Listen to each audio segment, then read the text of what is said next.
আসসালামু আলাইকুম। Welcome to cooking by ইবাদাত। কেমন আছেন আপনারা সবাই? নিশ্চয়ই অনেক ভালো আছেন। এই তো আমি চলে এসেছি প্রতিবারের মতো আজকেও নতুন একটি রেসিপি নিয়ে। আজকে তৈরি করব ঘরোয়া মশলা দিয়ে কিভাবে সহজেই আপনারা গরুর মাংস রান্না করতে পারবেন, সেই রেসিপিটি আপনাদের সাথে শেয়ার করব। তো চলুন দেখে নিই পুরো রেসিপিটি। গরুর মাংস রান্না করার জন্য আমি এখানে 1 কেজি পরিমাণে গরুর মাংস নিয়ে নিয়েছি। আর এখানে হাড়, চর্বি এবং মাংস সহ পুরো 1 কেজি আছে। আপনারা চাইলে পরিমাণটা বাড়িয়ে বা কমিয়েও নিতে পারেন।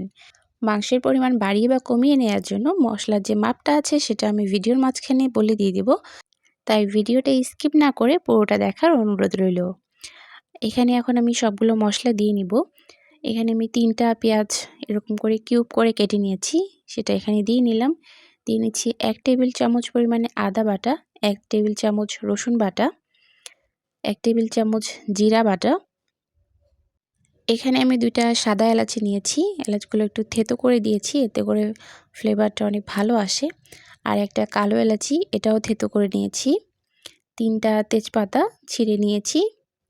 এরপরে দিয়ে দিব গরম মশলা বাটা। সাধারণ যে গরম মশলা আছে সেই সবগুলো মিলিয়ে এই মশলাটা আমি বেটে নিয়েছি।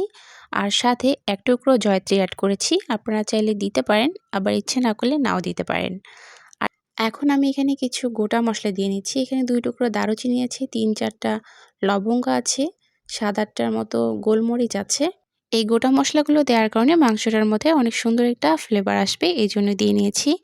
এরপরে আমি দিয়ে নিচ্ছি পেঁয়াজ বেরেস্তা। আমি এখানে 5টা পেঁয়াজ বেরেস্তা করে নিয়েছি, সেই বেরেস্তাটা এখানে আমি দিয়ে নিয়েছি।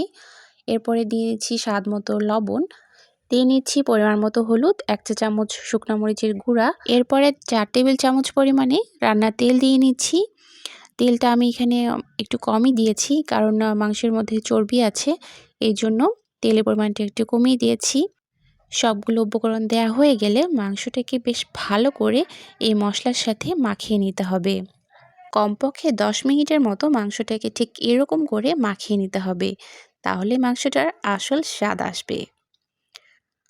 আপনারা একটু ভিডিওটা ভালো করে দেখলেই বুঝতে পারবেন আমি মাংসটাকে কিভাবে মাখিয়ে নিচ্ছি। আপনারা ঠিক এরকম করে মাংসটাকে মাখিয়ে নেবেন।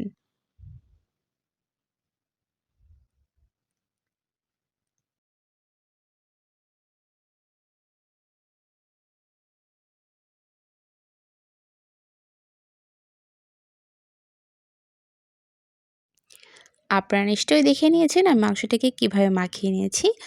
দেখতেই পাচ্ছেন মাংসটা মাখানো হয়ে গেছে। এখন আমি চুলায় বসিয়ে দিব। আর হ্যাঁ, এ পর্যায়ে কিন্তু আমি মাংসের মধ্যে কোনো পরিমাণে পানি দিইনি। আমি মাংসটা চুলায় বসিয়ে নিয়েছি, দিয়ে ঢাকনাটা ঢেকে রেখে 10 মিনিটের জন্য হাই হিটে রেখে দিব।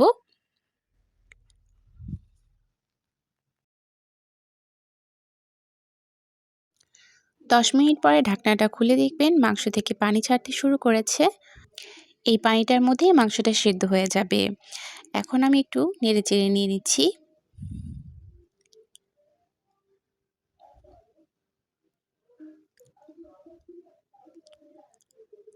মাংসটা নেড়ে দিয়ে আবার 5 মিনিটের জন্য ঢাকনা দিয়ে ঢেকে রেখে দেব।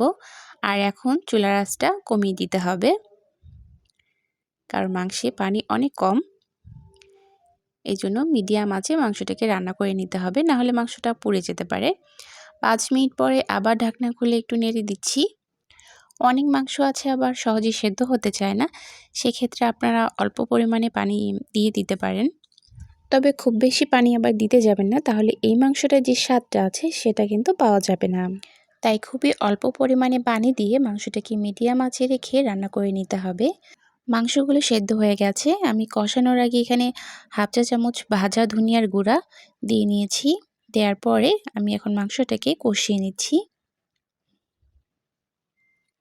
সেই সাথে মাংস বাড়িয়ে বা কমিয়ে রান্না করার জন্য মশলার পরিমাণটাও বলে দিচ্ছি। আপনারা এখানে নিশ্চয়ই দেখেছেন আমি এখানে 1 কেজি মাংসের জন্য 1 টেবিল চামচ পরিমাণে সবগুলো মশলাই নিয়ে নিয়েছি। সেক্ষেত্রে আপনারা যদি আধা কেজি পরিমাণে মাংস রান্না করেন, তাহলে মশলার পরিমাণটা 1/2 চা চামচ করেই দিয়ে নেবেন। আর যদি 2 কেজি পরিমাণে মাংস রান্না করেন, তাহলে প্রত্যেকটা মশলাই 2 টেবিল চামচ করে দিয়ে নেবেন। আবার এর চাইতেও যদি বেশি পরিমাণে রান্না করেন, তাহলে মশলার মাপটা এরকম করেই বাড়িয়ে নিয়ে নেবেন, তাহলেই হয়ে যাবে। আর যারা 1 কেজি রান্না করবেন তারা আমার ফুল রেসিপিটা ফলো করবেন। আপনাদের মাংস পারফেক্ট রান্না হয়ে যাবে। দেখবেন আপনারাও পারফেক্ট গরুর মাংস রান্না করতে পেরে গেছেন। আর স্বাদ সেটা আপনার রেসিপিটা ট্রাই করলেই বুঝতে পারবেন। মশলার পরিমাণটা বলে দিতে কিন্তু মাংসটা কষানো হয়ে গেছে। আপনারা নিশ্চয়ই দেখে বুঝতে পারছেন মাংসটা একেবারে পারফেক্ট রান্না হয়ে গেছে। এখন মাংসটাকে পরিবেশন করে নিচ্ছি। তৈরি হয়ে গেছে ঘরোয়া মশলায় মজাদার গরুর মাংসের রেসিপি। দেখলেন তো কত সহজেই এই গরুর মাংসের রেসিপিটি তৈরি করে ফেললাম। তাহলে দেরি না করে রেসিপিটি ফলো করে এক্ষুনি আপনারাও এই গরুর মাংসের রেসিপিটি ট্রাই করে ফেলুন। আর ফ্যামিলির সবার সাথে শেয়ার করুন মজাদার এই গরুর মাংসের রেসিপিটি। আশা করব আজকের আমার এই রেসিপিটি আপনাদের ফ্যামিলির সবাই অনেক পছন্দ করবে। আর আপনি রান্না করে দিয়েছেন জন্য আপনারও অনেক প্রশংসা করবে। তাই দেরি না করে এখনই রেসিপিটি তৈরি করে ফেলুন। আর রেসিপিটি আপনাদের কাছে কেমন লেগেছে আপনাদের মতামত অবশ্যই আমাকে কমেন্ট করে জানাবেন। ভিডিওটা যদি আপনাদের কাছে ভালো লেগে থাকে তাহলে ভিডিওটাতে একটা লাইক দিয়ে দিবেন, শেয়ার করবেন। আর নেক্সট ভিডিও পাওয়ার জন্য আমার চ্যানেলটি সাবস্ক্রাইব করে রাখবেন, পাশে থাকা বেল আইকনটি ক্লিক করে রাখবেন। আজকের মতো এখানে বিদায় নিচ্ছি। খোদা হাফেজ।